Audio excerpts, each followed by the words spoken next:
Hello po mga kasindero, magandang araw po sa inyong lahat at mapagpalang araw po sa inyong lahat. So ito na naman nga mga kasindero, may i-share na naman ako sa inyo. Ito ay Nissan Maxima SR 2016. So tayo nga po ay magpapalit ng alternator nito. At i-share ko lang sa inyo kasi para hindi tayo magtanggal ng kompresor sa aircon, dito tayo magtatanggal sa ibabaw. Tatanggalin natin ito. Yan. Tapos, ayan yung radiator fan, yan ang tatanggalin natin. Para matanggal natin yung alternator. Ayun, nandun sa sulok. Ayan, papakita ko sa inyo yung alternator. Hindi rin naman makita. Nasa sulok. Magtatanggal din tayo ng baterya. Pati itong ECM, tatanggalin din natin. So, tatanggalin ko muna yung mga kasindero. Magbabaklas din tayo doon sa ilalim, sa baba. Pero, mas dito natin padadaanan sa ibabaw kasi ito nga po mga kasindero, natanggal ko na yung baterya, pati yung BCM, at natanggal ko na rin yung radiator fan. Ayan na sila. Ayan yung kanya ECM. So, medyo madali-dali ditong gumawa sa ibabaw kaysa dun sa ilalim. May papakita ko sa inyo kung paano gagawin din sa ilalim. So ito nga mga kasindero, ito yung ilalim na sinasabi ko. Ito yung kanyang compressor ng aircon. At ayun naman yung alternator. Ayan. Tapos ito, obligadong tatanggalin ito. Itong tensioner ng belt. Para matanggal yung tornilyo doon ng alternator. Tapos doon na sa ibabaw yung pinakahuli. At so ito na nga mga kasindero. Natanggal ko na yung alternator. Ito na yung alternator. Ang problema ito, kung wala sana itong ano na to, kung diretsyo lang sana, kasi mayroong parang nakaraang ginawa kong alternator nito na Maxima, parang wala ito. Itong parang ano na to, parang diretsyo lang yung kanyang pipe, ganyan lang kalaki yung pipe. So, kaya mabilis ko na nailabas ito. Parang kasi yun, 2012 yata yung Maxima na yun. So ito nga hindi natin mailabas, gawa nga nito. So ang gagawin ko, luwagan ko muna yung compressor doon sa baba para maitaboy natin itong tubo na ito. Hindi muna tayo magtatanggal ng preyon. Hindi mo tayo magpapalabas ng preyon. Itatry natin na mailabas ito. Kung mailabas natin na hindi tayo nagpasingaw ng preyon, okay na. So yun, tanggalin ko muna yung compressor. So ito na nga mga kasindero, ito na yung luma, nailabas na natin. So nailabas natin ay sa pamamagitan ng yung compressor ng aircon. Tinanggalan ko ng tornilyo. Tapos ito ngayon, naitaboy natin doon sa loob. Yan, naipasok natin doon sa loob. Naidaan na natin dito. Ang problema naman dito, itong nakaawang na yan, tingnan nyo. Ito nakaganyan. Hahanapan mo lang siya ng posisyon yung alternator. May idadaan mo na rito kasi bangga din dito. Ayan Kita nyo yan? Yan, malaking tulong itong uka na to. Yan, yung uka na yan. Yan, dyan ko dinaan. Mamaya idadaan natin yung bagong alternator. Ito nga palang tornilyo na to, tornilyo ng alternator. Yan, nakita nyo ng yan, para nakaano yan dito, nakaganyan. Yan, para hindi siya umikot. Hindi umikot yung kanyang yung bolt. Tapos yung nut dito siya. Yan, mahugot naman siya dito mo lang padadaanan sa may catalytic yung kamay mo. Mahugot naman siya. Ganon din paglalagay, ilalagay mo rin yung tornilyo na to doon sa likod sa may catalytic. Mahugot mo naman siya, maganda yung maluwag naman yung lugar. So yun na nga, hindi na tayo nagpasingaw ng preyon dahil hindi nga nakasama sa quotation yun. Kasi yung una kong ginawa na Maxima, walang ganito. Yan walang ganito yung kanyang pipe. Yung low side ng aircon, ito mayroon So pagka nakita nyo ganito, may ganito, ang quotation yan isama nyo yung preyon. Kasi pag tinanggal nyo itong pipe na ito, hanggang doon lang naman yan. Pag tinanggal nyo, napakadaling ilabas ng alternator. So yun na nga, kakabit ko na yung bago. So ito na nga po yung bago na ipapalit nating alternator. Ito ay imitation alternator po ito. Pero okay din naman to. So ikakabit na natin. Ito nga pala mga kasindero, ito yung wiring ng ano sa compressor, itong dalawa na ito. Tapos itong isa na ito sa oil pressure sensor. Hinugot ko sa dito sa taas kasi kita nyo naman yung mga wire na yan, napakaninipis lang. Tapos delikado, baka mamaya maputol natin yan, makaputol tayo ng isang wire dyan. Tapos mayroong hindi gagana, mahirap na, magpapaklas na naman tayo ulit.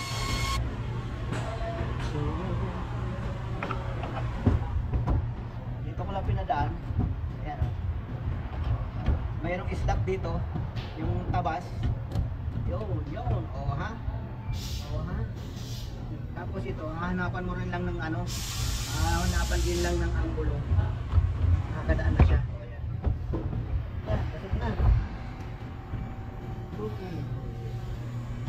Tapos mayroong hose dito, ito hose ng ano, tubig, yung bypass. Tinanggal ko rin siya. Tapos dadaan na. Ito namang itong radiator, iingatan nyo lang kasi baka ma-damage yung radiator ng tubig.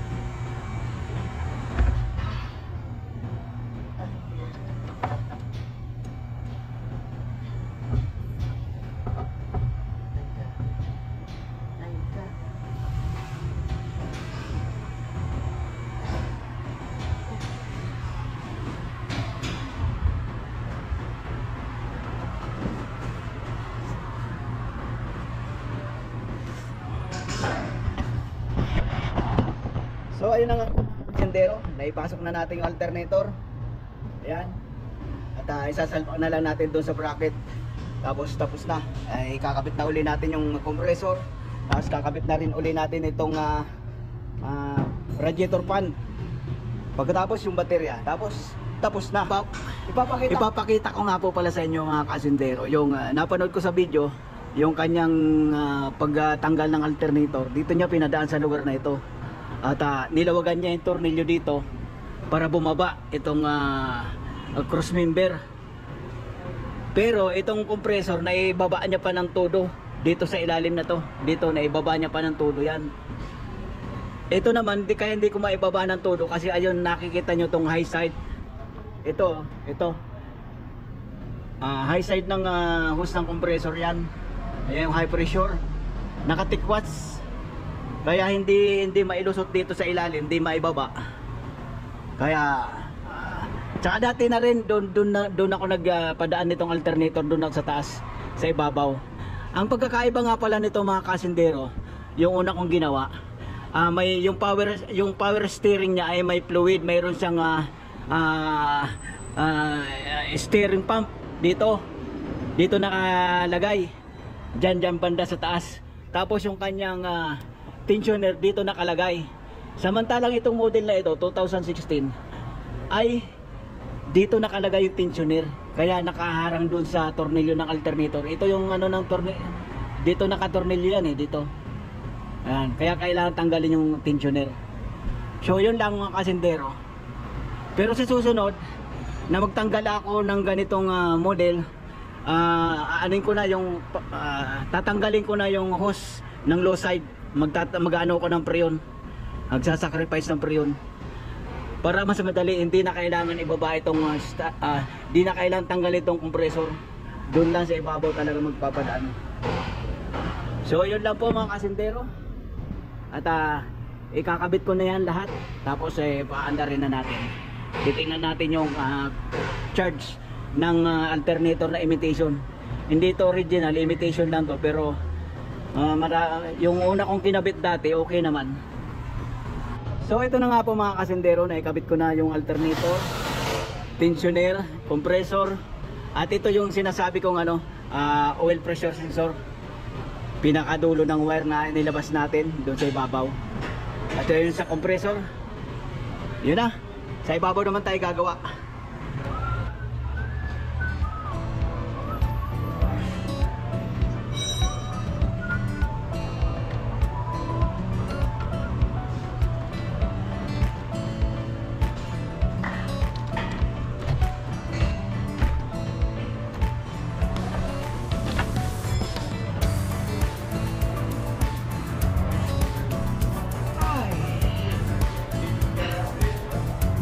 Masakit sa balakang.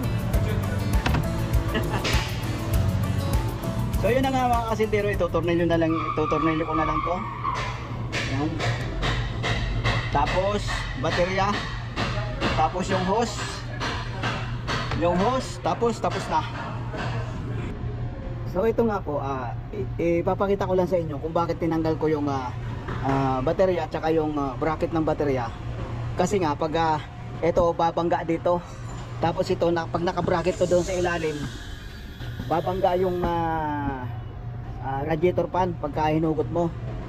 Pero may nakita rin pala ako na na hindi mo na kailangan tatanggalin lahat. Ito lang tatanggalin, itong ibabaw ng bracket ng baterya. Ito hindi na kailangan tanggalin. Ito lang ang dapat tanggalin pala. Ito po, itong naka-bracket na ito. Ayan. Yan. Naka-tornilyo kasi yan dito. Ayan. Pag natanggal mo na pala yon, yung dalawang tornilyong Gis 10mm, may ano mo na to, may iwas mo na doon sa Ayan. Dito ay naka-bracket kasi.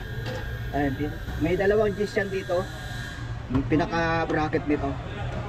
So yun, medyo malilis tayo ng tatanggalin kasi mahirap din tanggalin yung tornilyo nito, itong bracket na ito dito, mahirap din, tsaka yun dito sa ilalim. Dalawang tornilyo lang naman to, pero mahirap tanggalin eh. So yun na nga mga kasindero, ito na lang, baterya na lang yung kakabit ko, tapos yung hose ng tubig, tapos kakarga na ng tubig, tapos yun na, tapos na yun. So yan na nga mga kasindero, tapos na, nabuo ko na lahat, naikabit ko na lahat. At papaandarin na natin. So ayun na nga mga kasintero, napaandar na natin. At ito, taanin natin, susukatin natin yung karga. So ayan ang karga, 14.50. Naka-headlight at naka-aircon. Ayan. Maganda yung maganda yung karga ng imitation na alternator. Ayan. 14.50 na rin yan. At ang kanyang radiator fan, gumagana naman, awa ng Diyos. So yun, tapos na mga kasintero. At so ayun na nga mga kasintero, hanggang dito na lang ating vlog. At sa susunod, mag-take 2 tayo nito, Maxima 2016 model. Mag-take 2 tayo. Ibang diskarte naman, magtatanggal tayo ng preyon, mas madali. Ganon din naman kasi ang presyo eh. Magtanggal ka nito, mas madaling trabaho. At siyempre, pag nagtanggal ka nito, papasingaw ka ng preyon. Tapos sa hindi ka magtatanggal niyan, matagal na trabaho, medyo may kita ka nga lang, pero parehas lang yung quotation ng niyan eh. Pero madali na kung matapos. Kunti nga lang kita. Yun lang, pero sa susunod magtitake ko tayo nito. Yung Maxima, Nissan Maxima, magtatanggal tayo ng preyon, papasingaw tayo ng preyon. So yun na nga mga kasintero, paulit-ulit na naman ako. So ayang hanggang dito na lang po tayo. Maraming salamat na lang po sa inyong panonood. Bye-bye po, God bless po sa inyo lahat. At huwag nyo nga po palang kakalimutan sana, so yung hindi pa mga nagsasubscribe, at pakilike na lang ating mga video. Maraming salamat po.